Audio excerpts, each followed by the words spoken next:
This is Permissionless Liberty.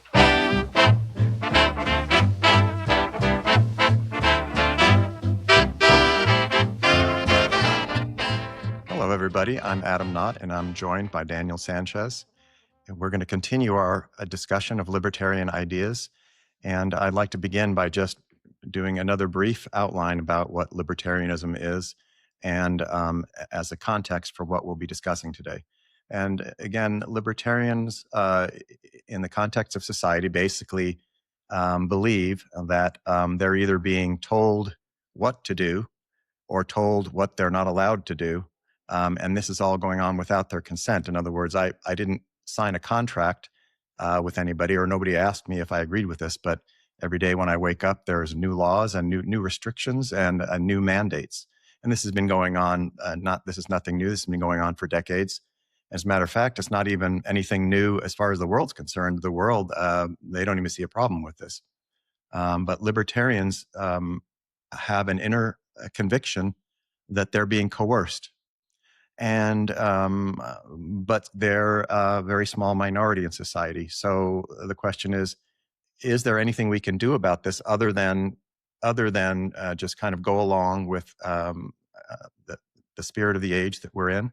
Is there something we can do to change the situation, or if not, at least our situation? So again, it's important to remember that libertarianism is primarily a political philosophy as opposed to a philosophy of personal morality on the one hand, or a philosophy about geopolitical states acting and one country doing one thing and one country doing another thing. Libertarianism can be, one could argue, is confined more towards the relationship between an individual or a group of individuals and the government that governs that person. And libertarians, within that definition, libertarians are desire more personal autonomy or individual autonomy, whereas mainstream society and a government-oriented society generally wants a larger scope for government, wants government to continue growing in effect. Libertarians would like to see individual autonomy growing, but we're losing that battle. So the thing is, what should we do about that? And so that's kind of the context for what we're discussing. And today, as I understand it, we have two ideas we're going to discuss. One of them is, I think, a really interesting idea, is whether a small number of people can make a difference. And when I say difference, can they make a significant impact? Of course, every person can make a difference. You know, I can walk out of my house and I can move some air molecules around and I'm making a difference. But you know, I can go into a small store and make a difference by making a large purchase. But the question is, can a small number of people in the context of political, the political struggle or the political back and forth make a significant difference in the political landscape? And that would mean a difference such that somebody on the other side of the globe might notice, or somebody on the other side of the country might notice what was happening. And then the second idea is, when, you know, libertarians, you know, one might say some libertarians might be aiming to improve other people in society as a means of obtaining liberty. So if I can get other people to change and to accept and to vote my way or to grant me the freedoms I want, then I don't have to change myself. I just get them to change, and then you know, voila, I have liberty. The question is that the best strategy, or should I work on self-improvement and my own qualities, and have maybe envision some way that will perhaps directly or indirectly lead to a libertarian society? So those are the two main ideas we're discussing today. And actually, Daniel has written articles surrounding those ideas. And so what we'll do is Daniel will outline his ideas, and then I'll chime in with some, you know, some commentary along the way. So with that, Daniel, let's begin. Thanks. So my first article I'd like to discuss is called How a Tiny Minority Can Lead the World Toward Liberty.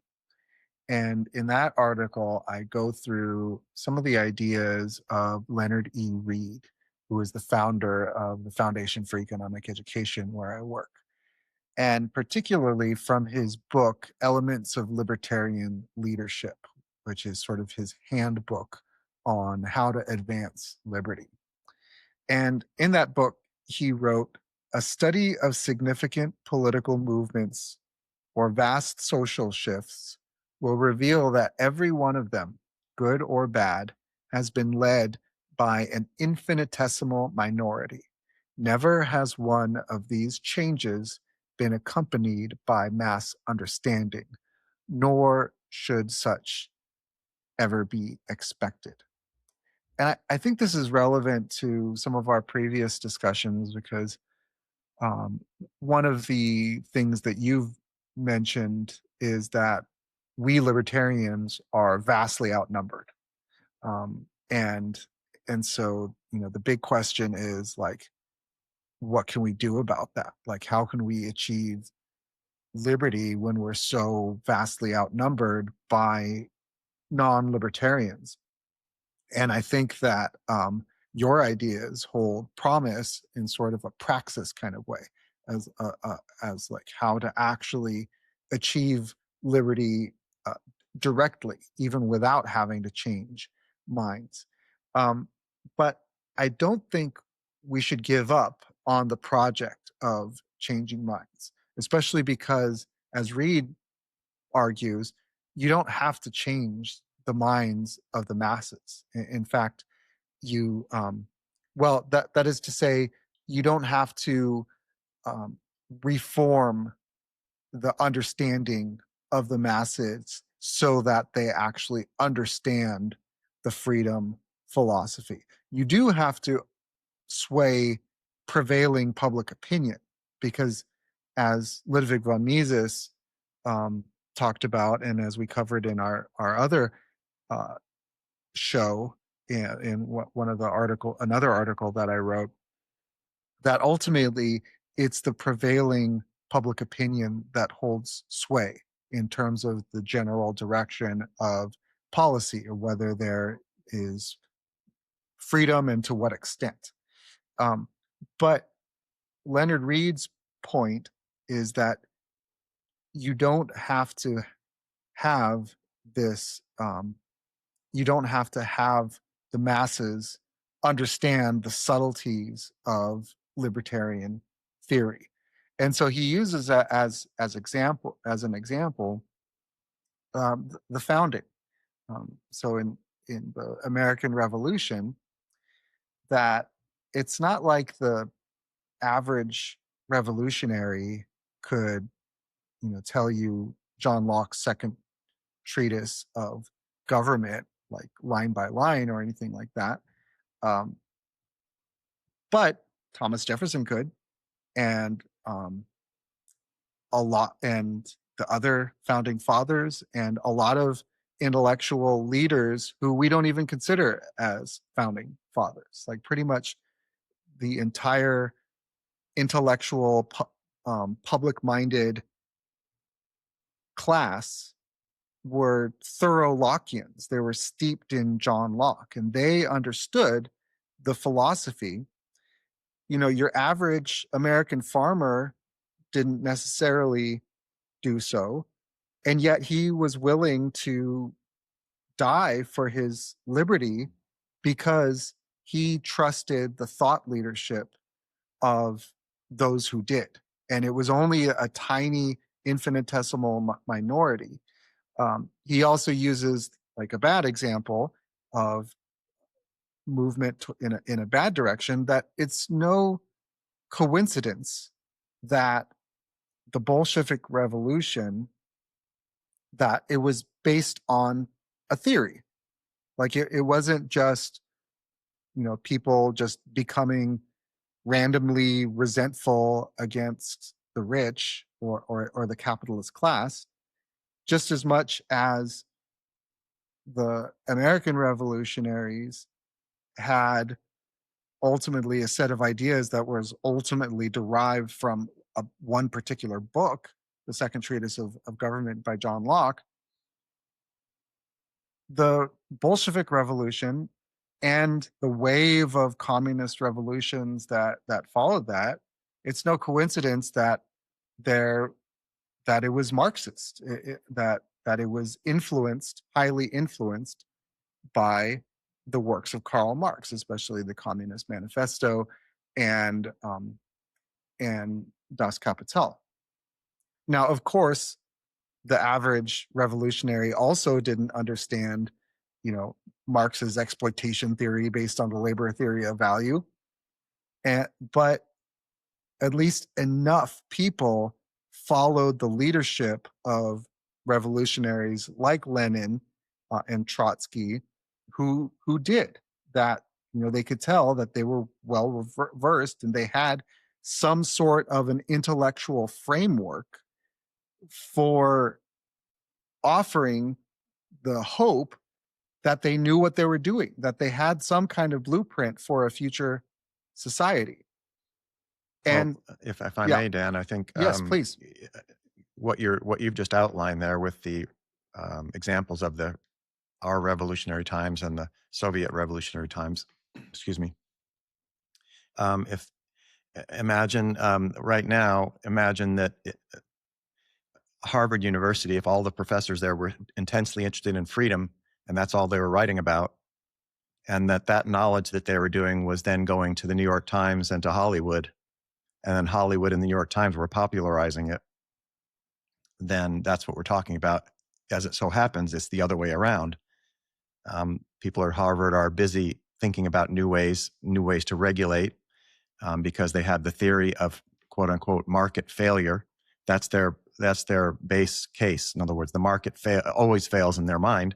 So their job is to always provide a solution. So they're always justifying and theorizing about regulation or control. And then those kind of higher up intellectuals then transmit that information to, so to speak, lower levels or people who popularize those ideas. So the New York Times, Hollywood, unions, or whatever the whatever the lower level of intellectuals are. So I think what we're talking about is that the public may not have read some of these serious books that are being read in the universities. But if all of the people that they read, if the television shows they see, and if the newspapers they read all are in agreement about a certain philosophy, they, by and large, it's going to be hard for them to independently adopt a different philosophy. So they will, by default, then they'll gravitate towards that philosophy that that intellectuals are unanimous on, basically. So we have that today because our intellectuals, and I mean, I'm speaking in broad terms, but there, of course, are exceptions. But the universities are unanimous, and what we call today the elites, all the people in government and unions and et cetera, are all unanimously agreed on the idea of greater regulation, greater government intervention. So those are the ideas that have been popularized due to some theory that exists somewhere, some books that some university professor has written, or and those are being popularized by, and so the public follows that. Yeah.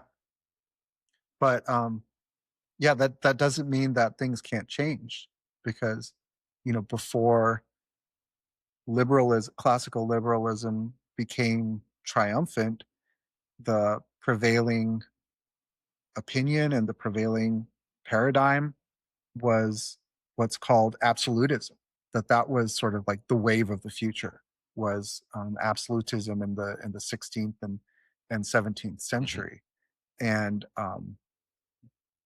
but there was this school of classical liberal thought that was associated with the Whigs in Great Britain, and there were classical liberal thinkers in Holland, and eventually they just won the day. They just won the hearts and minds of public-minded, thoughtful, intellectual people, and ultimately that led to popular opinion favoring liberty, and eventually that led to a much freer world. Yeah, I think and again, I'm not an expert in history, but it seems like there was maybe a time in history 100 or 200 years ago where maybe ideas were taken more seriously, where an idea well expressed might be an idea well considered, let's say, Today, I almost feel like ideas are just considered tools of tools to achieve a goal that's already predetermined. So that it's unfortunate that I wonder. A roadblock to having good. If I make a great argument or you make a great argument, I think knowing how we all operate today, you just try to figure out where that person's going, what side of the aisle they're on, and if you figure that out, then it's like, well, I don't need to listen to you because I already know where you're trying to go. And so I think it makes it harder to affect change through argumentation. I'm not saying it's impossible. I'm just trying to state what I believe is a fact, which is that we know in our political back and forth with our people on our side and people on the other side that once that the idea is to try to sniff out what side the other person's on, and then from that you assume you know what they're aiming at, and then you assume you know that they structure their argument with the sole purpose of getting to that end. And therefore, you're not willing to entertain their argument because, listen, if everything you just sent me and I'm reading here is just to get to that end, which I've already decided I do want, or I've already decided I don't want, what's the point of me reading your paper or hearing your argument? So, that's just a little insight into kind of our general, predicament. But if I may, really quick, the answer about whether a small number of people can change the world, and I will say there's a resounding yes. And you don't have to go back to those two examples, and we've discussed it before. The cypherpunks, and I'll never tire of using this example because it's so inspiring. There is far fewer of those than the number of libertarians. I mean, the cypherpunks used to have a mailing list. I don't know how long it was, but it wasn't 10 million people. It was probably, if it was 10,000, that was a lot. I don't think so. It could have been. Some of the cypherpunks probably knew all the names on the list. I could be wrong on that, but it was in the hundreds probably. So they're and we know some of the big names, Nick Szabo and Adam Back, and I don't know. There's some names that are pretty big in that list, and they knew each other, and they're a small group of people, and I grokked that today, and here's what it says the cypherpunks were in one sentence: are activists and developers who use strong cryptography and privacy-enhancing tech to create social and political change. So that was already their goal. Advocating for individual liberty, free speech, and financial sovereignty against state or corporate control. So bottom line is, these people were libertarians who didn't want to call themselves libertarians, which is very common. It's okay, because what happens is they read a few libertarian books and they didn't like that person. They didn't like what that person was arguing. I totally understand it. If they read Ayn Rand and she went off on her moralistic tirades or whatever, they're saying they're turned off. So they say, well, I'm not a libertarian. But I think they missed the point. If you're fighting for social change, social and political change, advocating for individual liberty, free speech, and financial sovereignty against state corporate control, and give me a break. That's just libertarianism. And you're welcome to our world. You are a school of libertarianism that just doesn't want to use the word libertarian. Fine. But I have identified you as a libertarian. So they were a small group of people, and they weren't arguing, they were exchanging ideas about the theory of cryptography and trying to come up with a decentralized currency or a state, non-state currency. And so they were in the stage that we're in now as libertarians. And then what eventually happened was one of them actually implemented one of those ideas. So 2009, the debates and discussions kind of ended and the implementation started. And lucky for some of us that are advocates of Bitcoin, for example, it succeeded. So as we sit here today, anybody who's serious about finance in the world, the whole world, if you're serious about finance, you have to form an opinion about Bitcoin, and you have to make a decision whether to go towards it and start to utilize it, or you have to make a conscious decision to reject it and try to avoid it. You can't avoid it because it's too important in the financial world. So this one person, first of all, this small group of a few hundred people. Second, this one person changed the entire world. And that was 2009. And that person is a liberty-minded person. So that tells you that in principle, we as libertarians, that our goals are totally, that we're not dreaming. Yeah, maybe we haven't got there yet, but it validates what we're trying to do. It says, because the whole world did not want, the whole established world did not want this to happen. And the whole established world does not want us libertarians to have any kind of liberty. They want us to stay within the system and just contribute our resources to it. But that idea that a small number of people can make a difference is so valid and has been proven in recent history. So therefore, it gives us a little extra optimism that even though it's been 70 years and I don't know how much progress we've made, but it shows that there could be a breakthrough, let's say. And that's one of the very first things that caught my attention when reading through the article.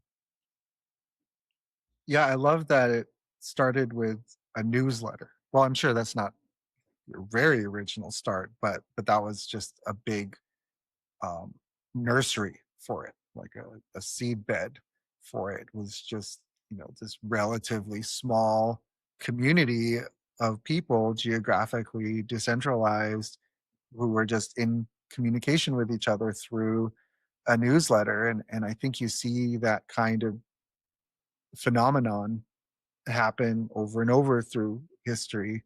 I mean, classical liberalism itself and great books like Locke's treatise and formative texts like Adam Smith's Wealth of Nations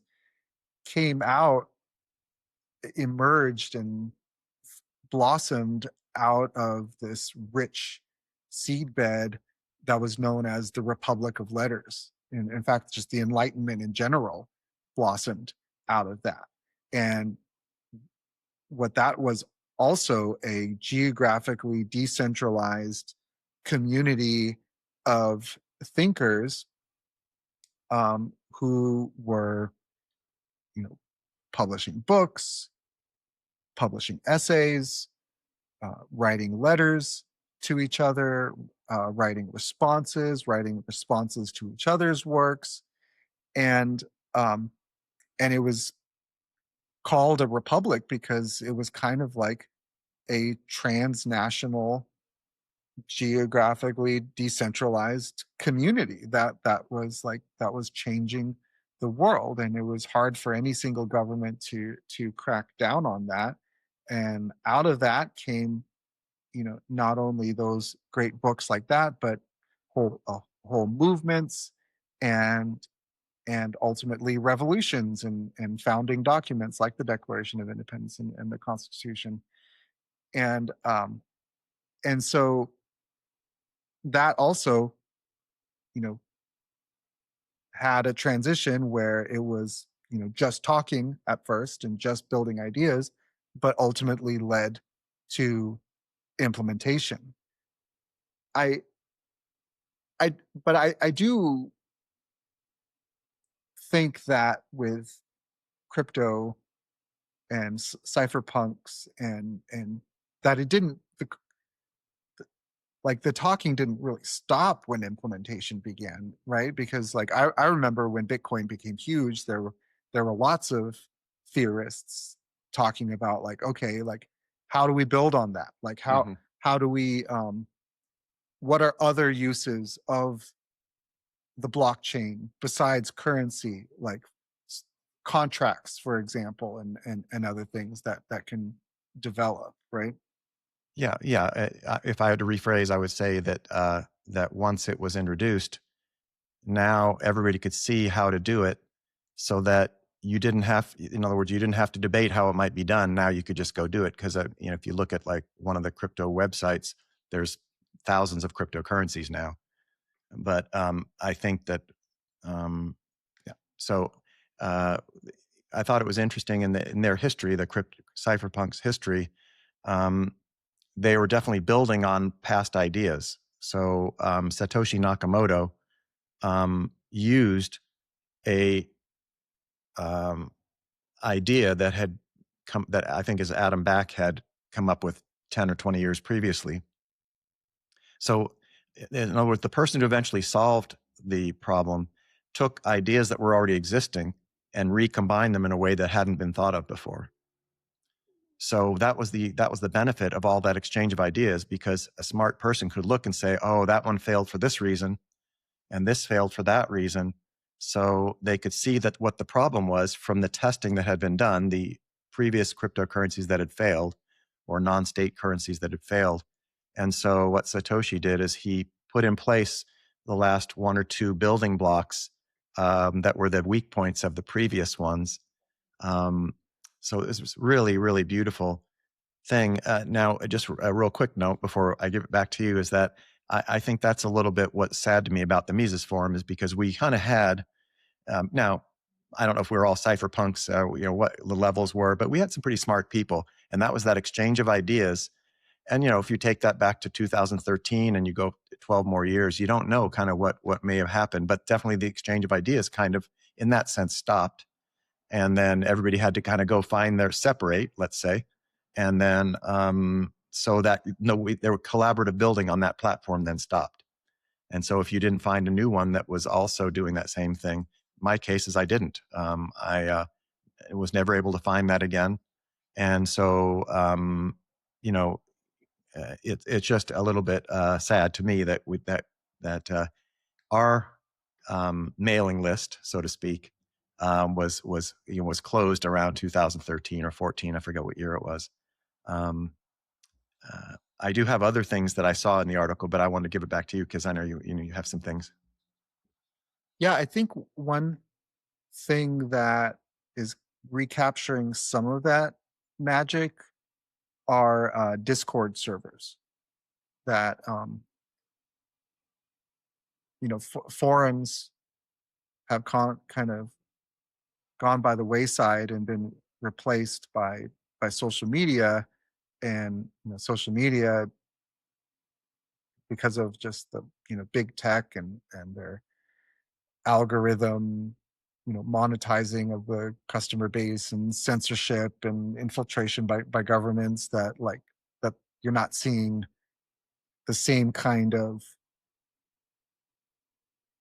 really fruitful communities developing ideas. But I haven't been involved in them myself, but I've heard that there are some really interesting Discord servers out there. Do you understand that idea? I mean, I'm a low tech person, so I'm still at the level of forums and websites and email.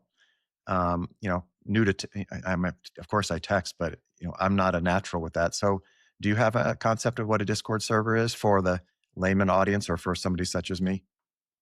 I don't, because like I said, I haven't been involved, but I've just heard that really good discussions. Like for example, you saw my discussion on a Twitter space or an X space with Liquid Zulu, and he has built a pretty big community, kind of who really look to him as a leader and who are really interested in anarcho-capitalist theory. And I've heard that their Discord server is just really active and just lots of great debates and lots of bouncing ideas off of each other and just trying to develop libertarian theory there. So that there's some hope there. It sounds like. One other idea in your article that I took note of was the normal curve that Reed used as an example. To me, it sounded kind of like a bell curve, but my understanding of what he was saying was that you have a small amount of people, then a larger amount in the middle, and then a small amount on the other end. And I think in the way in which he meant it was that there might be a small amount of people who understand liberty, and then there might be people in the middle who don't understand it, very well, but there might be some people on the other end who are dead set against it. I'm not sure if that's what he, what is that, am I getting that right? Or how did you understand his use of the normal curve? Yeah, so with the normal curve, like that middle is like the vast bulk of the population of society. And it's in those that really narrow tail at the end.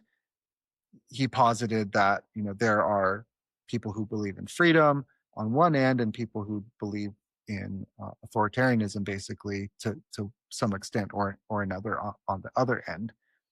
And it's only at those extremes where there are people who are even intellectually interested in political philosophy and economics and how that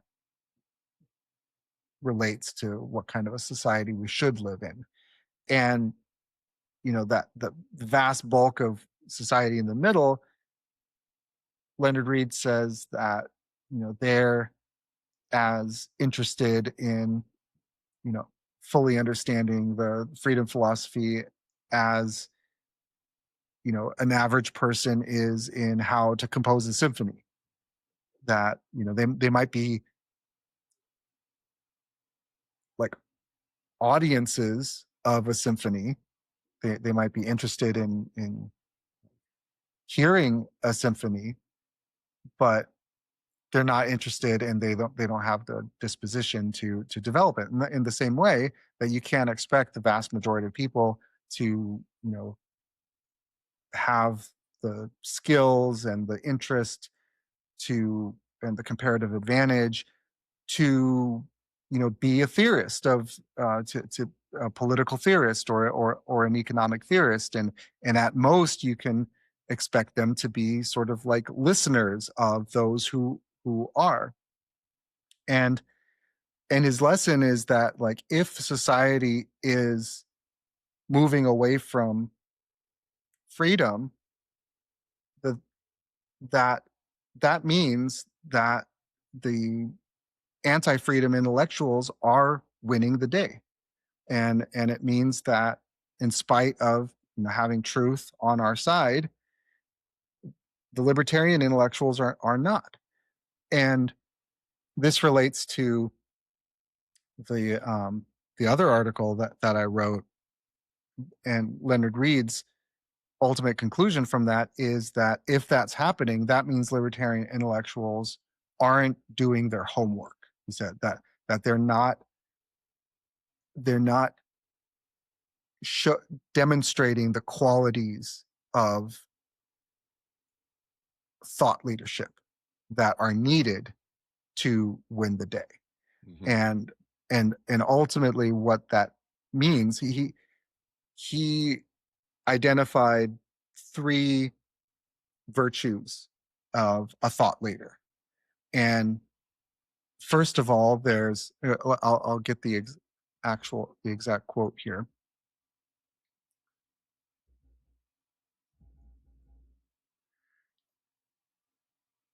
He said, "What constitutes influential opinion? In the context of moral, social, economic, and political philosophy, influential opinion stems from or rests upon: 1, depth of understanding; 2, strength of conviction; and 3, the power of attractive exposition. These are the ingredients of self-perfection as related to a set of ideas.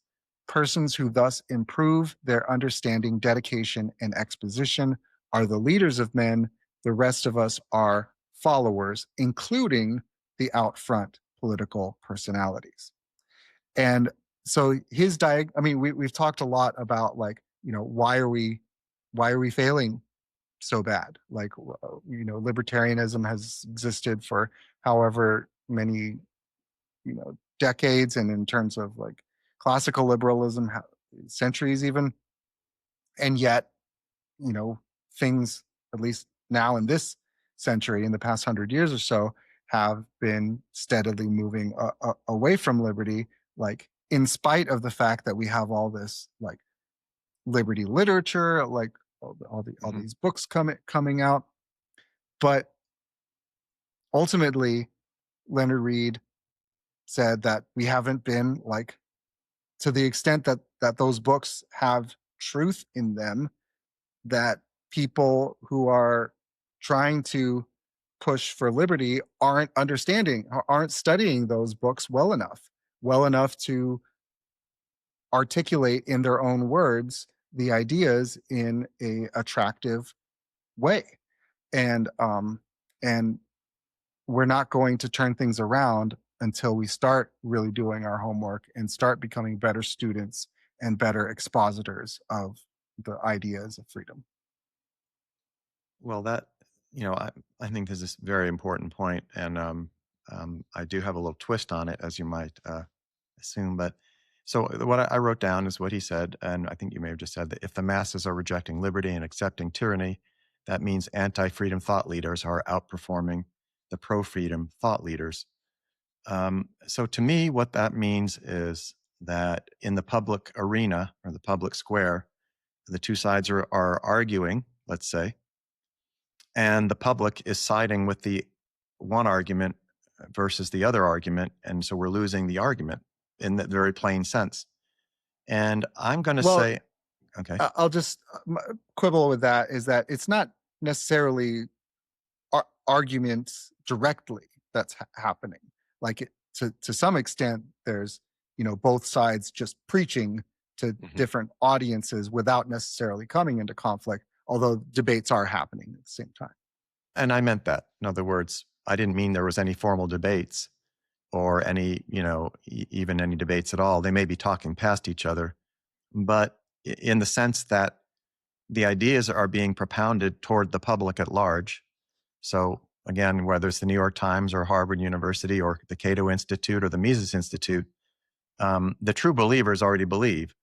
So they're launching arguments out toward the public to see if I can, even in our basic politics outside of libertarianism, can they get the undecided voter to vote their way? So they're launching arguments, and I interpret Reed to mean that we just haven't been good enough. In other words, we have good ideas and we're worthy and we're moral people, but we just haven't been able to, convince the public, let's say.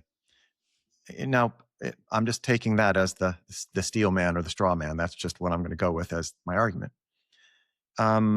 So where I take issue with that, or where I think, let's say there's room for improvement, is that a nicer way to say it? Is that I think that I don't know that our arguments aren't good enough. I think where the other side is winning is in implementation. And I'm going to give you some examples that and just give you even off the top of my head. But when in the last 3 or 4 years, we've had with the illegal immigration. When I say illegal, I don't mean the people who came across. What I mean is that we had a political party who incentivized and encouraged people to come from other countries and come through the border. So I don't think, I know that I never voted for that. I don't think you did. I don't think any Republican voted for it, but I don't even know if any Democrats voted for it, because I don't remember that being a campaign promise that if elected, we will not enforce border policy, and therefore millions of people will come across the border. And now we have won the argument. And now that we have won the argument, we're going to let them come across. What I think happened as opposed to that was they just let them across. In other words, as opposed to people who didn't want them to let them across, they just decided to do it. And I also think that regarding when we went through the COVID politics and free speech politics, the attempt at lockdowns and mandates and the attempt to snuff out free speech, I don't think anybody lost the argument on that. I think what happened was that in the background, some very motivated ideologues found a way to do it, and they started to just do it. So where I'm going with this is that I think the main difference between our side of the political spectrum, which is, let's call ourselves radical libertarians, meaning that we're dedicated libertarians and sincere libertarians. And then the other side is a radical government advocate who's trying to get as much as possible everything under government control, that what separates us is not our arguments, verbal arguments, but the fact that they keep implementing stuff, legal, illegal, moral, immoral. Their goal is to get it implemented, and they have success at it, regardless of who's winning the argument. They're getting the stuff. So what I wrote down as a summary of that, I said, the difference between libertarian and non-libertarian political implementation is much larger than the difference between libertarian and non-libertarian argumentation, or the difference between libertarian and non-libertarian education, or the difference between libertarian and non-libertarian ethics or morality. In other words, I think the main difference, if you stacked up and you have all these libertarians and all these government advocates, and you measure their qualities. I know this is controversial in libertarian scholarship, but I've known leftist people who are moral people.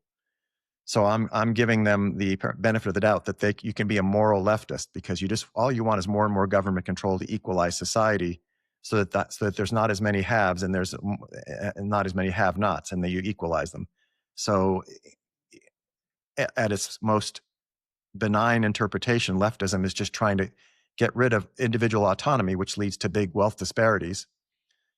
But so when we go and we argue, we say, well, the reason you're winning, you're immoral. The reason you're winning, I don't see a lot of difference between us, except for the fact that they're implementing stuff. They figure out how to get stuff implemented. And we didn't have a way to match that with freedoms when they were implementing all their restrictions. So we were outperformed practically. So we were outperformed, but no leftist ever defeated me in an argument. I mean, and if I had an audience of 100 people and I had my counterpart in the left movement beside me, I don't think it's going to be a big difference in the argument. I mean, I don't think the crowd's going to go out. I mean, you really lost that one, and Jeff over there really won. He kicked your butt. I think the difference is that if Jeff when he goes back to get a drink, he starts calling his buddies and gets a whole bunch of stuff implemented under the table, and I come out and I don't, and I didn't go back in the back room and get a whole bunch of freedoms implemented. Yeah, well, Jeff outperformed me in the pure practical sense. It doesn't mean he was moral or that he was a good guy, but so what I would add to Reed's that the thought leaders of the other side are having practical success, and that the thought leaders on our side are not having practical success. And that is the difference. In other words, it's not, I don't feel my education needs to improve. I feel my implementation needs to improve, because I haven't implemented a darn thing. Meanwhile, there's tons of 65-year-old leftists who are implementing new laws right now. There's thousands of them. That's under a prevailing anti-liberty public opinion. And that's why anti-liberty implementations are so rampant, because they're broadly endorsed by public opinion. And public opinion is such as it is because anti-liberty thought leaders defeated us long ago and continue to defeat us. Well, I think that thesis that you just laid down is a great, future topic, because we don't want to bog down our viewers with, that point and counterpoint. But I think that would be what you just said, the debate. So without solving it here today, and I would take the other side of that, and I would say that that's why we haven't succeeded, because we are waiting for the prevailing atmosphere to allow us to have liberty. And meanwhile, the policies I just mentioned, the immigration policy, free speech abolishment, and lockdowns and mandates during the pandemic, those were all disavowed up to the day before those events. Nobody argued for them. They just did them. So and I don't say that they were right to do so. What I'm saying is that's showing you that they're hooked into implementation while we are hooked into argumentation. Argumentation is a wonderful thing because it's a nonviolent way to, amongst people of good faith and who take ideas seriously, it's a great way to nonviolently maybe solve a disagreement or a dispute. But I'm not sure it's a good way when both sides already are not going to change. In other words, if the values have already been decided, and in our case, the values are very clear, is that there's a universal value set which just values more government, and there's a universal value set that values more individual autonomy, regardless of the numbers involved on each side. So I don't think argumentation can solve that value choice. Once somebody grows up or gets born and says, I like the idea of collectivism. I don't want to do anything that's not approved by the collective. And I also don't want somebody else to do something that's not approved by the collective. That's a fundamental value choice in my mind. That's a personality choice or individual conviction. Meanwhile, I'm the opposite. I say, well, I'm an individual, and hello world, and what can we do together that will make me feel good, that'll work for me. If it doesn't work for me, I don't want to do it, and I don't care how many of them there are. And then also, because I feel that way, then I look out to society and say, I don't want anybody to have to be controlled by the collective. So those are two fundamental things. And once the other side had decided that, and so then in a sense, argumentation is just a ceasefire so that they can then keep going while there's a ceasefire. And they'll use the argumentation just as a smokescreen to kind of continue to implement. So I don't think libertarians have been waiting for prevailing opinion to change. Like we have been trying to change it, but Leonard Reed argues in a really ineffective way. And so again, that's something that is stressed in my other article, Key Smiths for Liberty. And it's precisely because of trying to change prevailing opinion through argumentation, actually. Because what Leonard Reed's thesis is that ultimately, if you want to sway someone else's beliefs and opinions, that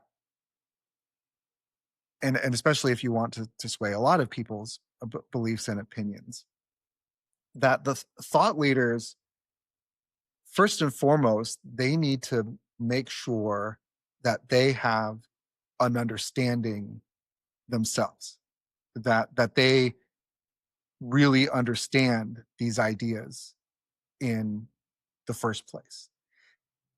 And the problem with the libertarian movement is that a lot of libertarians, they learn just enough to themselves consider themselves pro-liberty and for themselves to abandon left authoritarianism and right authoritarianism, and to espouse liberty and to basically like favor libertarian policies, but they don't understand it well enough to be even able to accurately articulate it to other people.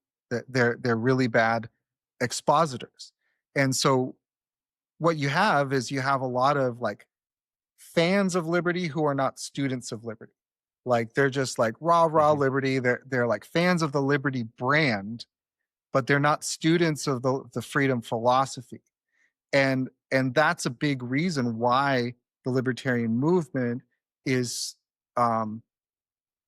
ineffective at changing minds, because they are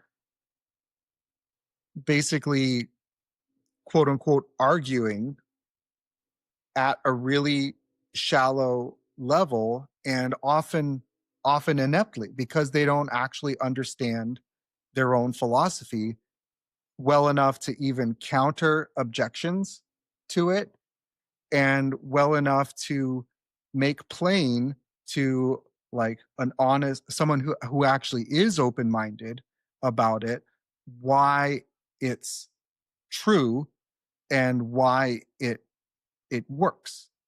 And so that's a big problem, and that's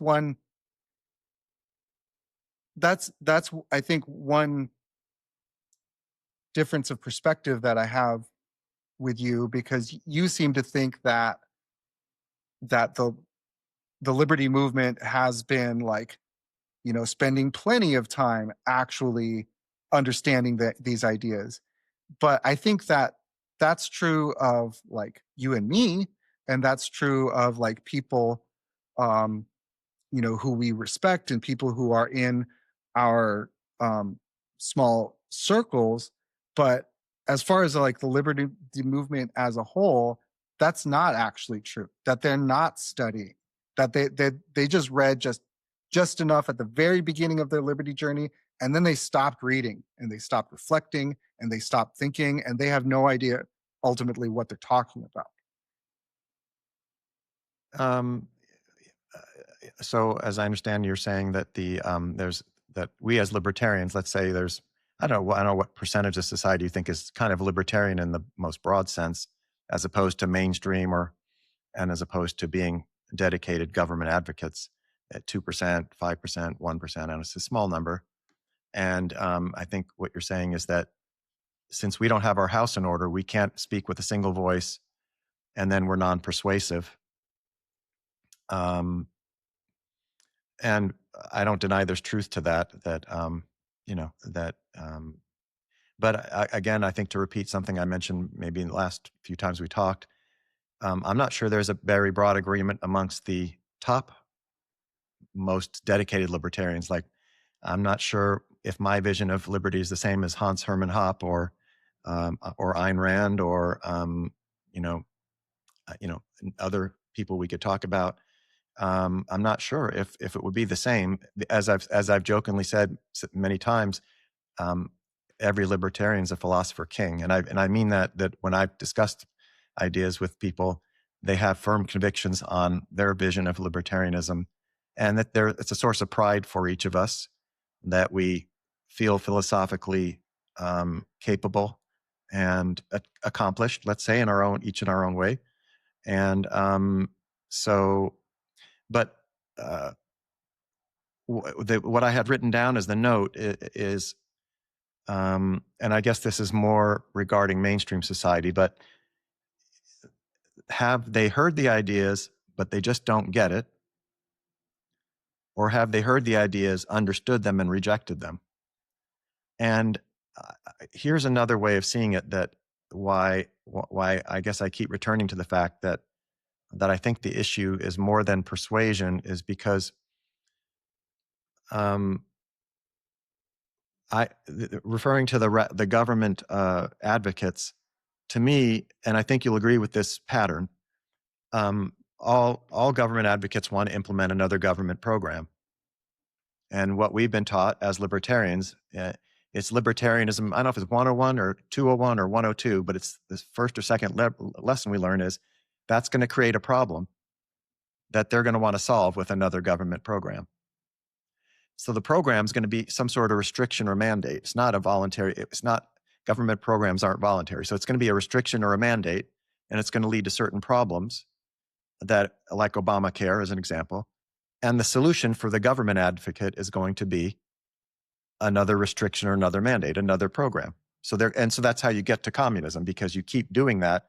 You implement a program in each of the important areas: healthcare, insurance, banking, currency, race relations, and you just keep adding programs. And then when they don't work, you add another program, another mandate, and then you just keep until society becomes fully regulated, which to them is a good thing. That's the cycle of interventionism that Ludwig Mises talks about. In my mind, I will admit up front that any social problem that I see my default mechanism is to say, well, what government obstruction is there that is causing this problem? And I'm going to propose a lifting of a restriction. So there you have the two sides, but I don't have an endpoint for that. And I don't mind admitting that. So I consider myself a dedicated, sincere, and somewhat consistent libertarian. In other words, if I were to say, well, I just want to lift this restriction, but I want to leave this other one in place because I kind of like it, because it's helping me get what I want, this road over here, or my pension. Well, then I'm a 50-50. I'm a mainstream person, which is fine as a human being. I mean, I could be that. My friends are that. My family's that. There's nothing wrong with that. So I'm mainstream. So as a libertarian, I feel that if I'm consistent, I have to keep advocating the liberalization of society in the old way, the old liberalization. Restrictions have to keep coming as an evolutionary process. Restrictions have to keep being lifted. Well, that's a hard argument. Am I going to try to actually argue to somebody that I don't just want this one restriction lifted where there's an obvious problem, but when society shifts after the one restriction is lifted, other problems are going to emerge, and then we're going to lift a restriction in that area. And then when society shifts and says, well, Adam, this isn't working out because you lifted the restriction, but there's still these other restrictions and it's causing a problem. I'm going to say, well, let's lift this other one. And that will relieve the pressure there. And then then the problem's going to pop up somewhere else. I'm going to say, well, relieve that restriction. So I'll tell you that right now, and I'll tell anybody who wants to discuss it with me, that's what I'm going to do. So now I have to be honest with that in debate and discussion with non-libertarians. So if I'm going to persuade them, I have to persuade them to that. I'm not going to trick them. I'm not going to say, well, I see this one thing here. We just need to lift this one bad restriction, and not tell them that in my mind, I already know I'm going to lift a whole bunch of other restrictions. So I'm not going to do that. The left will do that. They will say, I'm going to do this one restriction here, 1% tax on 1% of the people. And they know that what they want is a 99% tax on 99% of the people, but they're not going to say it. Well, I do believe in my heart that libertarians have a higher moral standard because we're anti-coercion. Well, coercion is one of those harmful social interactions that you can do with people. There's coercion, there's fraud, deceit, murder, assault, all these nasty things. Well, I interpret libertarianism to have a moral component, but I think you could be a bad moral libertarian person because if you consistently are advocating for lessening government restrictions, you still could be a rotten person and go lie to somebody, as I see it. But where my point in getting back to that is that, so if we take that context of what libertarianism may be conceived as, because if the left is restriction after restriction towards full communism, it makes sense that libertarianism is freedom after freedom till full freedom, even though we may not try to get that for other people, but that's where it's headed. And then we make that argument. I could see why my next door neighbor would say, well, boy, I can see a lot of problems with that, Adam, because that person has 3 or 4 or 5, 10 things that they're dependent on from the government. So how can I improve myself to have somebody agree to that evolutionary process that I already know in my mind is the process that I'm trying to initiate? I don't know that I can convince somebody to sign on to that. And I think the left can't get people to sign on to theirs, but they don't have the aversion to deceit. So when we did the the immigration thing, they did what was called strategic silence. All of the left press and and Mayorkas and all those people, they just didn't. They said, I'm not talking about. Yes, it's the border's secure. The border's secure. So they basically, oh, what lockdowns? There's no mandate. What do you mean there's a mandate? I don't see any mandates. What free speech? No government or official did anything about free speech. There was no. It was they weren't afraid that, because their political value is their top personal value is their political value. So all personal ethics is subverted to that. Whereas there's a school of libertarianism where your personal values are still, your personal integrity is still above your political values. I'm not going to give up my integrity in the service of libertarianism.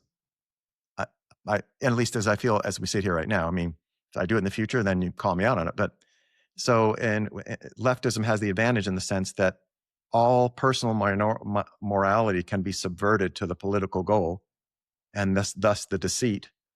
And then when you go over on the right side of the aisle, you have, if you may agree with me, religion, which sets a personal morality that's above political attainment.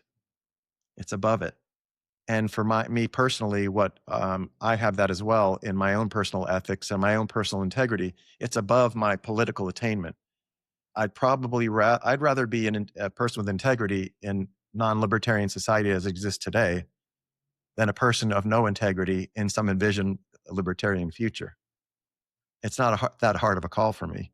And I think for a lot of my libertarian friends and my religious friends, their personal ethics or relationship, however you want to phrase it, relationship with God, is above political attainment. So we're at a disadvantage in implementation because the other side is freed from those burdens. They're avowed atheists or hostile towards that, which is a greater moral power.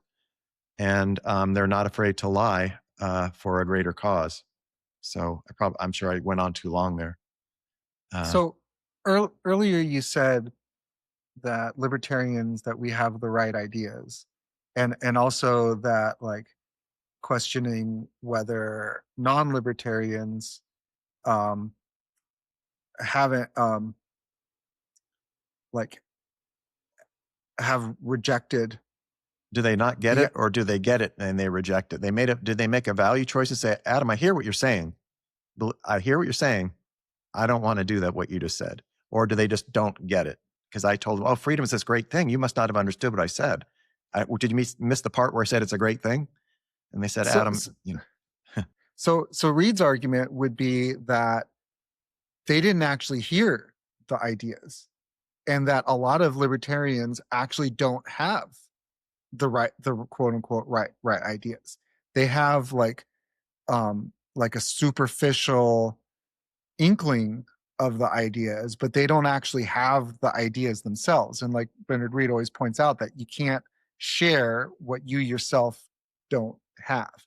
If all you have are just slogans and a general inclination and a certain policy positions, you don't actually have the idea yourself. So to say that we have the right ideas, it's like, well, very, very few of us actually do. And most quote unquote libertarians don't actually have the ideas.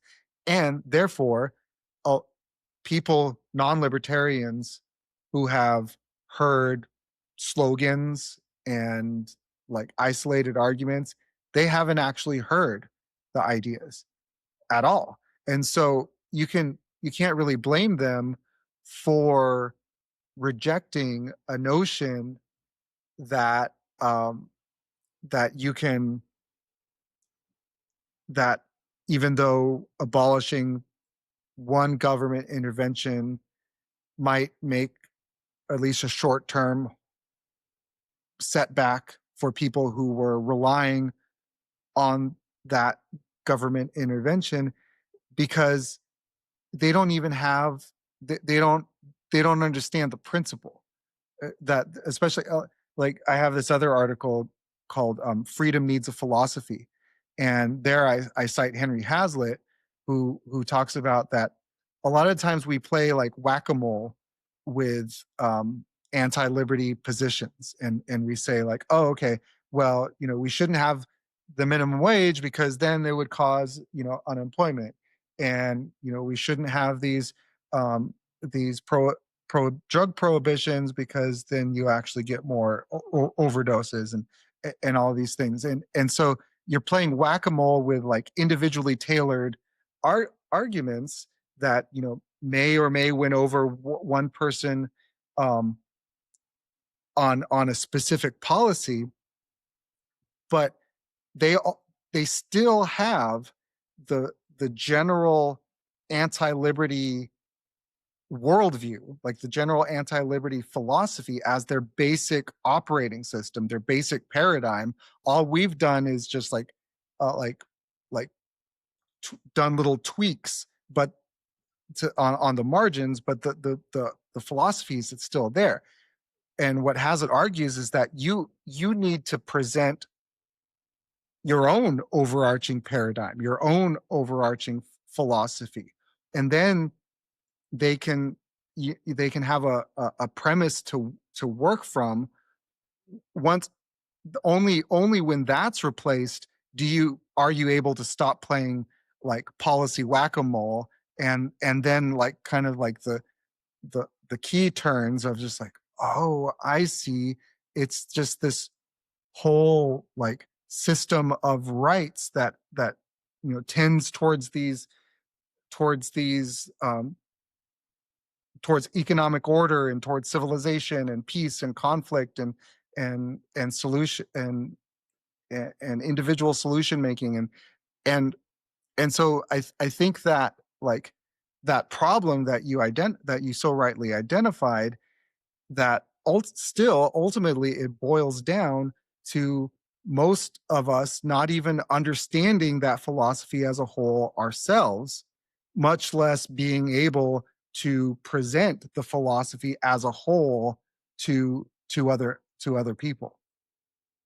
Well, I think we can leave it in a good way, which is, I guess I would say, if someone has the framework that you've just explained, that to me amounts to a theory that of libertarianism, that one of our most important problems is one of education, whether it's to other libertarians or to mainstream society. So, and therefore, it's of course it makes sense that then the further attempts at education are what is required. So, and I think I can summarize this nicely: the bell curve or the normal curve. So let's say by what you've just said, we say, well, there's a number of people who understand the ideas. And then there's on the other side, there's people who, let's say, I guess, don't understand or reject. I'm not sure how you want to phrase that. Then there's people in the middle who are influenceable, let's say, based on what these other two sides are doing. But what I'm really trying to say is that this curve and the interaction of the people, and it's a matter of ideas being exchanged, can influence this whole structure.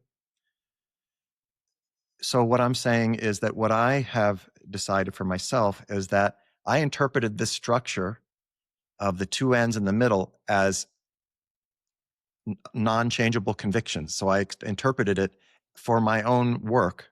I said, okay, there's this small amount of people who want liberty, and they're not going to change their mind, because I know I'm not changing my mind. There's no amount of evidence you can give me. So that's when I know that as I would call my libertarianism, a religion, in the sense that evidence will not sway me. And I know there's a side of people on the other side who evidence will not sway them. It's their religion, or however you want it, worldview, if you want to use worldview. It's a dead serious convicted worldview. It's not changing.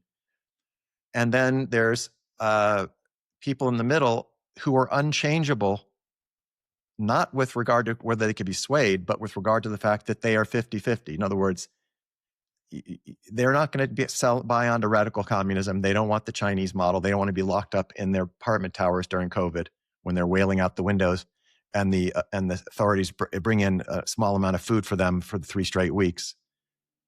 But they're not signing on for full freedom for the reason I explained, that they're uncomfortable with that idea that we're going to keep having an evolution towards freedom. So they're convicted in wanting a society of an interventionist 50-50 society. What each of them will say is, well, I want certain restrictions over here on this, the things I don't like, and I want freedoms over here for this, the things that I want to do without people me telling. And they'll switch those. Each of the 350 million people in the United States will have a different version of how to switch those around. So I interpreted it as a fixed set of convictions. And my point in bringing that up is not to say that mine's better than the other one, is to say that then my problem became different. My problem's now, if those are going to remain fixed and I want to see more liberties, how do I solve that problem? Because I have now said for myself that I don't think it's a problem of education. So what I think what we could agree on is that based on how you see the problem, that tells you how to try to solve it. So I would leave the listener, and we could, I mean, as far as that bell curve or society in general, I would say you could see it as fixed, and then what's your solution if nobody's going to change their mind in your lifetime? Or what's the solution if people could change their mind in your lifetime? And they could possibly be swayed by better ideas. And those are two different solutions to the problem of the result has to be that somehow I have to get a liberty on Monday morning. So it can't just be that I feel good because I did something, I tried something or I tried to argue. The result has to be some liberty that occurs for me on Monday morning. Right now, it's going to be a restriction, as we know. So I'm judging it by the effectiveness of the technique, the framing of the problem, and then our attempt to answer that problem. I'm judging it on the likelihood that Monday morning I get a liberty.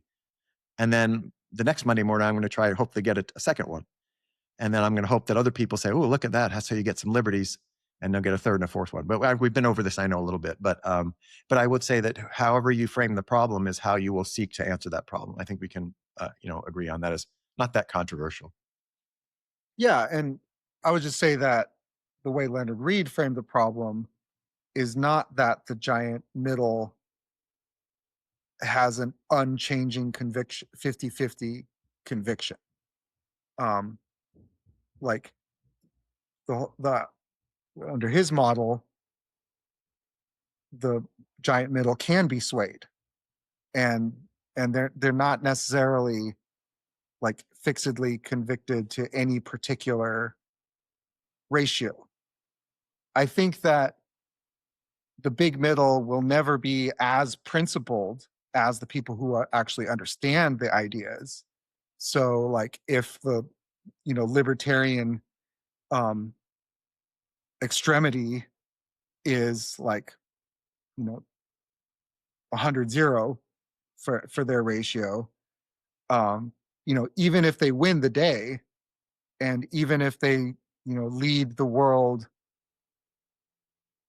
to like a libertarian revolution, basically, that bulk of a middle, they might still be like 90-10 or 95-5. They won't be as principled as those thought leaders, but they're I mean, I think it'd be arbitrary to think that they're like 50-50, like and that they're fixed at 50-50. Like they might be like 70-30 right now, and because of the pull of the status extremity, and so it's just a whole question of like how well we're pulling them in the direction of liberty. Yeah, well, fair enough. When I say 50-50, I guess my meaning of that is that in each given issue, an individual will just decide based on their preference whether that they think they want a government restriction or they want a freedom in with whatever realm. So like right now, if you say to Americans, do you agree to free speech? Most of them say yes. So, okay, I don't want a restriction on my speech. And then you say to them, well, do you want a restriction over here, with regard to healthcare so that you can get on universal healthcare? And they say, yeah, well, I want restrictions there. I want that restricted. So when I say 50-50, it kind of refers to the idea that each American or each citizen would just individually decide each issue and then put a restriction where they want it and say, I argue for a liberty where they want. And there's no principle behind it. It's just each one has their own circumstance. Somebody in Michigan who's a auto worker wants restrictions here and liberties here. It's all, in other words, it's totally random. Whereas a dedicated leftist wants progressive restrictions. And a dedicated libertarian, I would argue, other libertarians might say, Adam, that's not what libertarianism is. Okay, fine. But I would argue a dedicated libertarian would want progressive lifting of restrictions. The middle by 50-50 to me means that they're not dedicated to either one. They want, well, okay, what's my situation? I'm a this person. This is my situation. Okay, I want freedoms over here. I want restrictions over here. So that's, I didn't mean this numerically, but everybody randomly decides in the middle their preferences. I see. So there's one other point of Reed's that I'd like to highlight, because I think it's really crucial for understanding how thoroughgoing his recipe of self-improvement is for social change. He writes explanations of what is discovered. In other words, explanations of what you've learned about the freedom philosophy. Reed wrote, should be made in speech and writing, not as a means of repairing others, but as the most effective way to increase personal exploratory powers and possibly inspire others. So that shows how thoroughgoing he is against this whole method of trying to argue your way toward liberty. Like when he talks about how a key virtue of libertarian leadership is attractive exposition, he doesn't mean victorious argumentation. Like he uses the word attractive very deliberately there, because what he the way that he when libertarians like write essays and give speeches, that he thinks that the mindset that they should be having is that their primary objective is to work out their own understanding better through speaking and writing.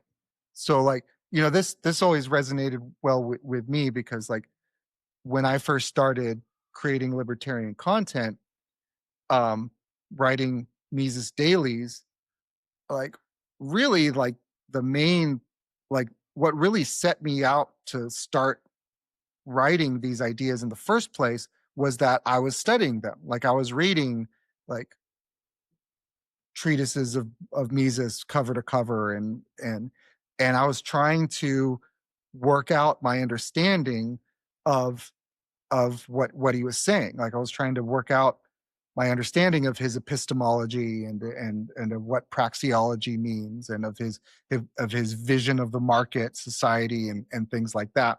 And really what drove me to write my earliest articles was as an exercise in learning Mises's ideas better myself. Mm-hmm. And so,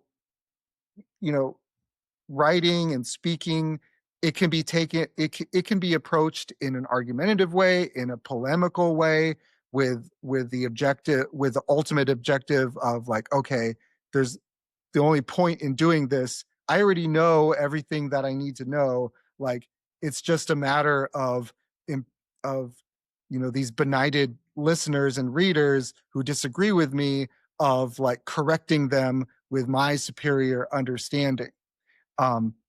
Or there's the approach that Leonard Reed undertook, and that always resonated with me, of like really trying to through writing and speech work out what you believe and work out a better understanding of what you're trying to wrap your head around. And like even now, like I'm trying to model that myself, that like it would be great if you found whatever I was saying, useful in terms of incorporating into your own worldview, but that's not why I'm doing it. Like I don't consider it as like a waste of time or a failure if I don't change your mind. Like really, like even as I'm talking, like even as we've been doing this discussion, like what I've found so valuable of it is that there are certain sort of insights into Leonard Reed's view on these subjects that I kind of like hammered out as I was trying to explain Leonard Reed's view to you. And so I've actually learned more about Leonard Reed's perspective through articulating them to you.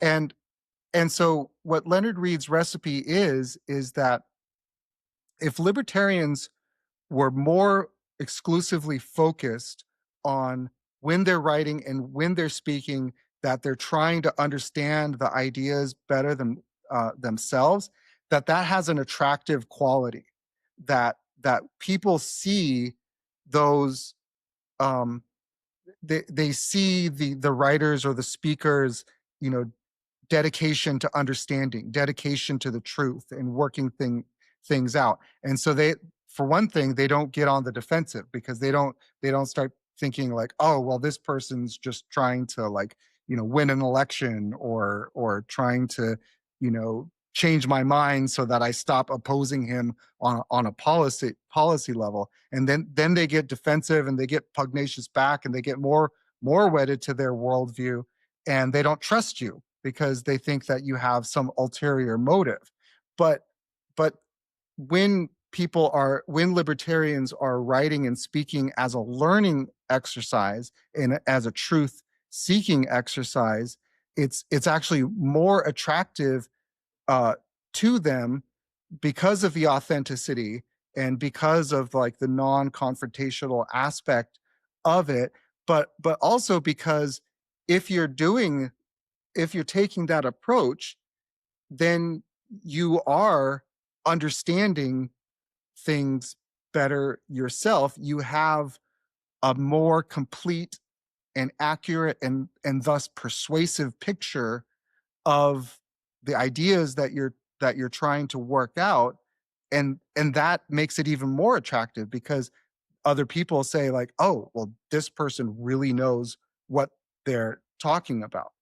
And so I think ultimately, like, the reason why the libertarian movement has not been as successful as we want it to be is because, by and large, libertarians don't take that approach to writing and speech, that they're not mostly trying to improve themselves, and trying to learn, that largely they're trying to win an argument.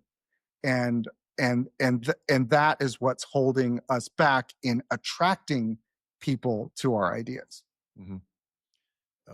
Well, the way that resonates with me in the sense that, number one, um, the more consistent one is in one's thought and writing, the more effective one will be.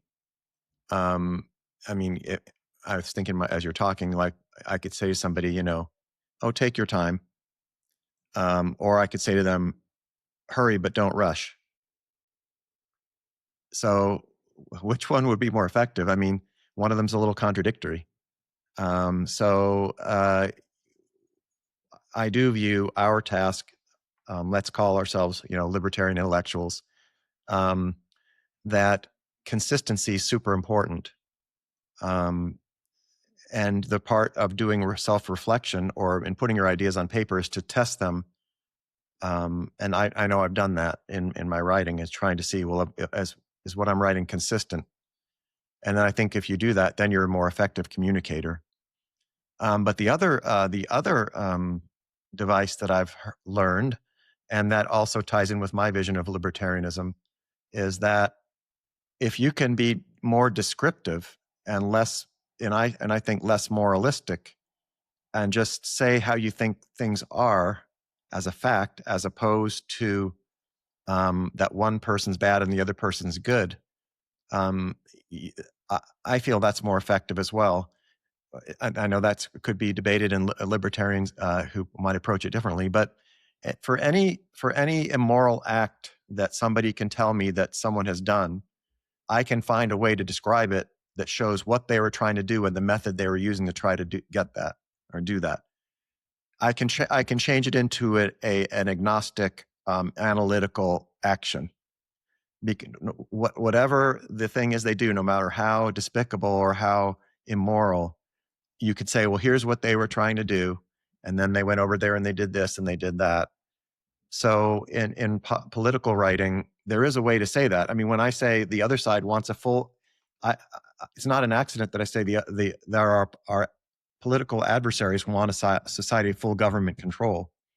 I just mean that as a fact. I don't mean it as a moral thing. I just think it's an obvious fact. If they say, no, Adam, we want actually more freedoms, well, I'm open to hear that argument. I've been observing and just observing that everything that the other side does results in another restriction that's government enforced. But you could, in libertarian social theory, you could just say that the other side is evil and keeps doing evil things. We're good and we keep doing good things.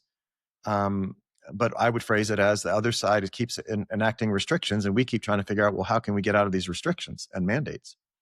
So I hope that will be more effective in communication, because I feel that I could potentially hand an essay of mine to a non-libertarian, and hopefully, if I'm doing it well, they can read it and say, yeah, that's what I'm doing. And too bad for you, Adam, too bad for you. That's what I'm doing. I hope. Now I might be surprised. I hand them a writing. They say, that's not what I'm doing at all. Last thing I want is a society of full government control. That's not what I'm trying to accomplish here. It's like, well, okay, that would be a great art. That would be a nice discussion, because I could discuss that with that person. I'd be surprised, truly surprised, if they said that. Daniel, did you want to go into the second idea, or do we want to? Are we still have things to cover here? We're getting, time wise. We've been covering the second idea, because that's okay. I knew you did. Yeah. You did something. Okay, I thought that was a segue. Okay. So we have already kind of segued into the gaining of wisdom, or the understanding of freedom, is not imposed by man upon men, nor can it be. In other words, freedom is not imposed on one person to another, and nor should it be. And that's kind of, it leads into this other idea, that the way we're communicating ideas, or the way we're trying to approach the problem in, let's say, attack mode, we're kind of in agreement that that's not a strategy that I think we agree with, and that Leonard agreed was advocating. Is that correct? Yeah, because he believed that understanding can't be imposed by men upon men, that ultimately the individual can only improve their own understanding, and hopefully attract other people to themselves improve their own understanding, by witnessing your improvement in understanding. That you can inspire them to change. You can offer up like insights that they can choose to partake in, and integrate it into their own understanding.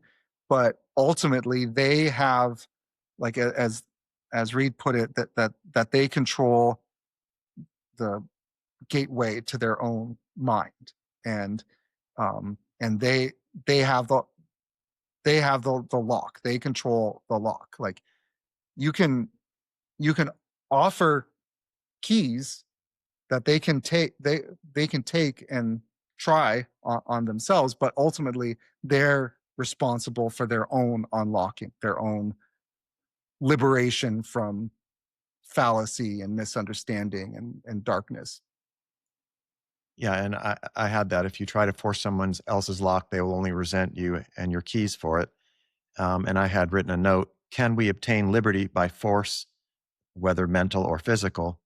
And so that's a great example of where libertarians have to do some self-reflection, because coercion, which is basically a method of social interaction, coercion, I personally believe is what prevents liberty.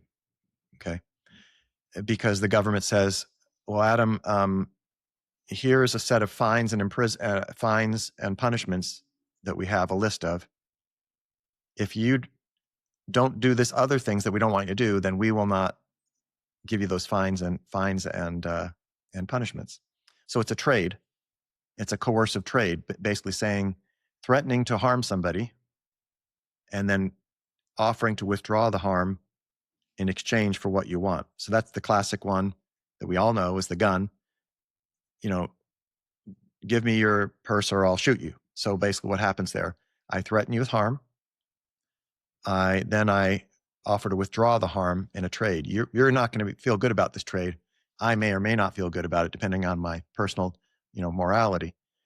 So coercion is a repetitive, universal feature of human nature that we may employ And so, of course, many people got the idea to do that through the government. But where I'm going with this is that if I think coercion is the problem in society, is the best way to solve that, to get somebody to learn how to not do that, is to coerce them. It doesn't really seem that that's effective. In other words, I'm going to teach you not to coerce me by coercing you not to. It basically is, I'm going to do to you what I don't want you to do to me. That's problematic. That's problematic because I'm going to demonstrate, number one, that I'm going to do that to you. So I don't have an aversion to doing it.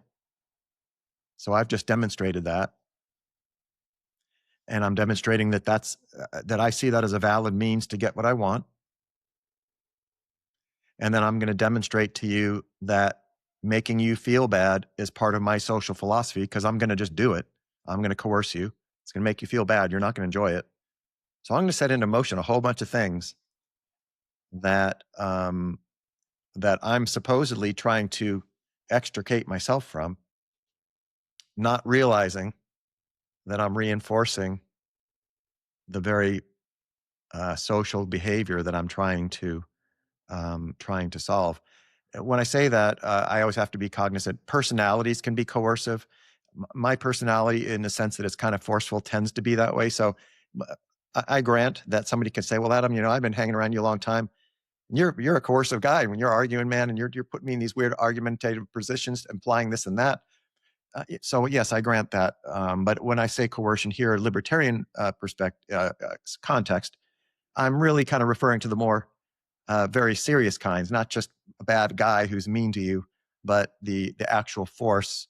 So the way I'd be saying that is, okay, if I'm a coercive personality, that gets back to morality and my behavior, my conduct, whether somebody should deal with me because they say, "Hey, Adam, you're too much to deal with." But I think confining it to libertarian philosophy in the proper sense, which is the political philosophy, getting back to Reed's sentiment that there's a problem with using hostility to convey your ideas. I don't think that's very effective for libertarians. And yet I think libertarians have been availing themselves of that, if I'm not mistaken. I'm not plugged in for the last 10 or 12 years, but even in the arguments, your online discussion you had a few weeks ago, I took some of those participants to be of the mind that people who are acting immorally from the libertarian perspective deserve some pretty bad treatment. So we're viewing their job as more to say, well, who's immoral and who's immoral, who's moral and who's immoral here? And we need to go after the immoral people as our libertarian quest. And I think we're taking issue with that a little bit and saying, well, we're not denying that there's a problem in the world with people acting immorally, but are we trying to browbeat people into being libertarian, upholding libertarian ethics, or coerce them into that? And I understand Reed to be saying that that's not an efficacious strategy. Right. He uses the word intellectual authoritarian. That I like that. That was good. Yeah. Yes. It's inconsistent to try to combat political authoritarianism with intellectual authoritarianism. Yeah. Yeah. I mean, like you said, there's, it's not exactly the same thing. So it's not completely inconsistent, because you can be, a really, you can try to browbeat your debate opponent and you're not violating their rights. You're not being a political authoritarian, but there are certain parallels, and there are certain ways in which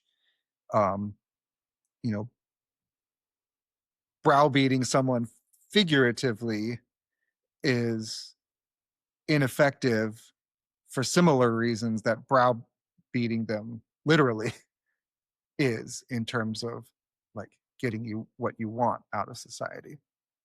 Yeah, I'm not going to shut you down, using brute force with guns and stuff. I'm just going to get my friends and we're going to just get around you in a circle and just yell and not let you say anything. Isn't that better? Yeah. So here's the sentence said, we cannot defeat political authoritarians if we ourselves act as intellectual authoritarians. I thought that was a nicely said. We those we help self-liberate, if they follow our method as well as our message, can turn around and help others to self-liberate. Those others can become liberation facilitators in turn, etc. Yeah, and that relates to like another great Leonard Reed lesson that so he used to give this talk where he would turn the lights off in the lecture hall, and he would turn on the have I told you about this? Do we already cover this in an earlier episode? Okay.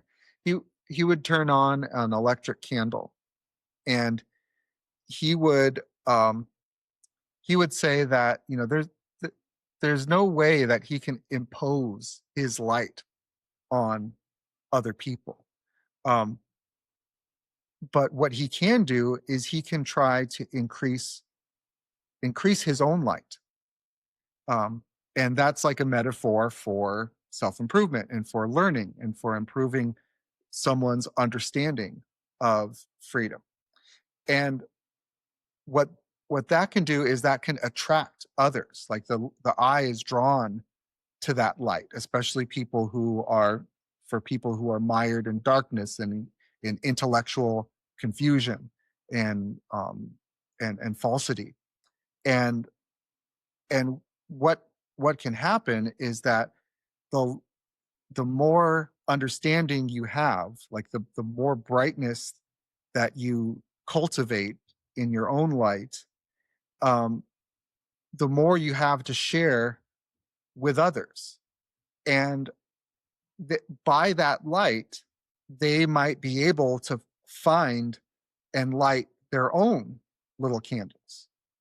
And so like you like as an example, like some of the people in the seats right in front of him, that he might be able to share just enough light where they could find a candle they didn't realize they had right next to them, and they'd be able to like use that light to illuminate the process of them lighting their own candles. And then and then they could offer the same service to people in their proximity.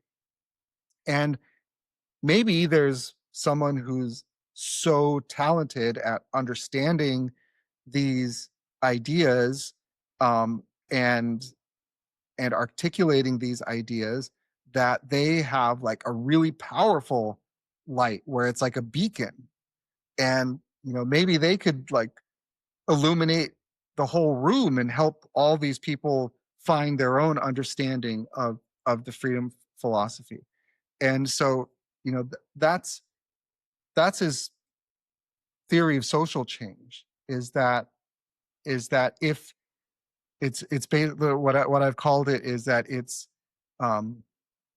contagious self enlightenment, that ultimately you can only enlighten yourself, but that's contagious because it attracts other people and it inspires and helps them to enlighten. And then it becomes a contagion where it's just like um, a cascading effect where candle after candle illuminates the next candle.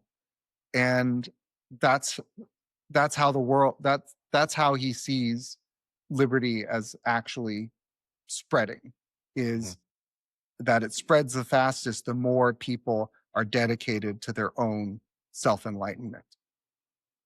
I have a few quotes that I took out. One of them's step back from straining to improve the minds of others and concentrate on the much more doable task of improving your own, which I do agree with.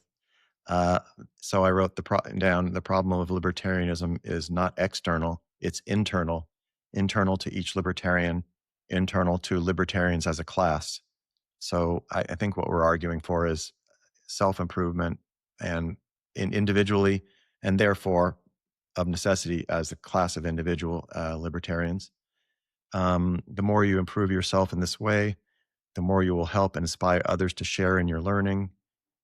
In discourse, just as spite begets spite, learning begets learning, which I agree with. And as you know from talking to me, I would say doing begets doing. In other words, I would add to that the idea that if we ever were able to find a libertarian, as you call it, praxis, a method of implementation, that the learning could be from imitation or replication, as well as from verbal argumentation or book learning or read learning, but also learning of methods, implementation methods. But I find myself in agreement with a lot of what Reed's arguing in what you're presenting, and I actually don't have. I think probably his life was probably, I assume he walked the walk, lived according to those values, and it may not have been a coincidence that his name has come down to me through you. It may not be a coincidence. He lived a certain way and attracted people from his own personal conduct and spirit, let's say. And there's a lot to commend in that approach. And just as an example, so one of Leonard Reed's self-improvement projects was that he was reading this philosopher. I think it was Rudolf Steiner. I might be getting the name wrong, but this philosopher prescribed a certain practice to cultivate your own powers of perception. And it was basically to take some everyday object and just contemplate it for like a certain amount of time every single day. And Leonard Reed did that with, I believe he did that with a pencil. And so and then out of that exercise, he wrote an essay called I Pencil that in which he worked out all of like the insights that he gained from contemplating the pencil, because he contemplated like, what is the pencil made out of? Where did those components come from? What material are those components made out of? Where did they come from? Who was involved in that? What machines were involved in that? What were the components of those machines? And who made those components and the materials of those machines? And on and on and on. And how does that all coordinate without a central planner masterminding it all? And could a mastermind actually coordinate such an immensely mind-bogglingly complex and vast production process that all terminated in this one little pencil in his hand? And so he wrote down his findings in this essay called I Pencil. And that effort of self-improvement and that effort of learning generated insight and perception and understanding that shone through in the essay that he wrote for the sake of cultivating that understanding so brightly that it has illuminated the minds of millions, because that essay, I Pencil, is one of the most popular and influential works of libertarian leadership that has like changed lives and changed minds and converted people to the cause of freedom. So so that's just a big example of how he really did practice what he preached. Mhm. And also ties into what we said about non-combative communication. Correct me if I'm wrong, but that essay that he wrote didn't have bad guys and good guys and try to identify who those bad guys were, and then try to identify the punishment that they should suffer for being a bad guy. Um, One of the most inspiring essays or influential essays I've read was similar in that way. It's an essay by a Belgian farmer, I think it was, or somebody who was not a political expert in 1860, I think it was, and his name was Emile Depuyt, Puydt, and he wrote the article called Panarchy. And in his vision, it was a vision that was before its time, basically expressing the idea that you could choose your political party, and by that he meant that then therefore you would be subject to those rules, and then somebody else would choose a different political party. There'd be an office of registration in the middle of town, and you'd go down and register, say, well, I'm a Democrat. Okay, well, you have Obamacare, you have union rules, you have that. And somebody else go, I'm a Republican. Say, okay, here's when church is being held, and we have some country music over there. I'm being facetious, but you would get whatever. Okay, you have national defense, and you get to pay for that and whatever. But when he wrote his essay, that he was happy as heck. He thought he had a great discovery. There was no bad people, and he thought he was making everybody happy. So he wrote this essay about how everybody could choose the politics of their choice, and he, whether it's realistic or not, whether it could happen in his form, and that influenced. I don't know if I was going there on my own, but as I approach it, it's the same way. In other words, the way I see my libertarianism is that the people who make restrictions would keep making restrictions, and I'm not going to try to stop them. And then the people in the middle who say, well, I want some restrictions and some freedoms, I'm not going to try to stop them. Again, those are all my neighbors. And I've known leftists who are good people. So they're going to, and then I view my job as to now generate freedoms. And I feel that's what's missing in libertarianism. But it doesn't have to mean that I have to identify any bad guys. I mean, I disagree with leftism, and I think it has some internal problems. I think I kind of touched on that earlier.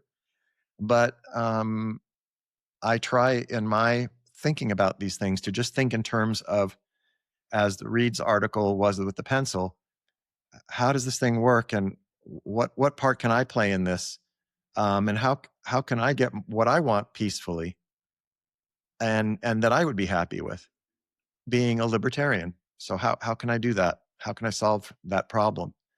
It's not about I already know who's what. I mean, I already know who wants what because they write it out in papers and stuff. So I take that as the given. So it's not, I don't take it as something to change. I take it as something that's the given. And now I have to change my conduct to fit that at the same time as I try to get what I want, not just change to conform to it, but change myself such that then I can then into something that allows me to pursue my goals, which in a libertarian sense, I have not yet done. In other words, to this moment, I've only been functioning within that system that's been presented to me. But I view my challenge is to nonviolently find a way to a foot into that world that we've been discussing in books and essays for many decades. But I think there's a lot of overlap with what Reed's saying. It's nonviolent. It's based on self-improvement and accepting challenges yourself. Accept the challenge yourself. Don't say, society, I don't like this, you need to change. And then you will start to see the solutions. Accept the challenge as a challenge. Accept the responsibility yourself. Don't put it on society. And then you'll start to see more answers. And those answers will be way nicer because you're going to lose all the hostility that you actually initiate by doing the other method, which is to try to hurt the bad guys. So, and these are, I think we're making some progress here and making some good it's laying some good groundwork for a certain vision of libertarianism, which is peaceful, based on self-improvement, based on responsibility, because that's what Reed's talking about. He's talking about self-responsibility as a foundation, as our personal foundation for then advancing based on thoughtful action, should we say. So Hear, hear. that might be all I have to say, depending on what you say. But No, I have to wait to see what you say before I decide if that's all I have to say. You said it really well, and I think that's a great note to end on. Yeah, I appreciate you bringing all these great thoughts because I haven't read a lot of Reed's work. I was familiar with that essay and with FEE, F-E-E, Foundation of Economic. I know it's a famous libertarian history institution for good reason. And thank you for bringing those ideas for us to discuss and illuminate one another and perhaps a few listeners on libertarian ethics, attitude, culture, and intelligence. Thank you, Adam.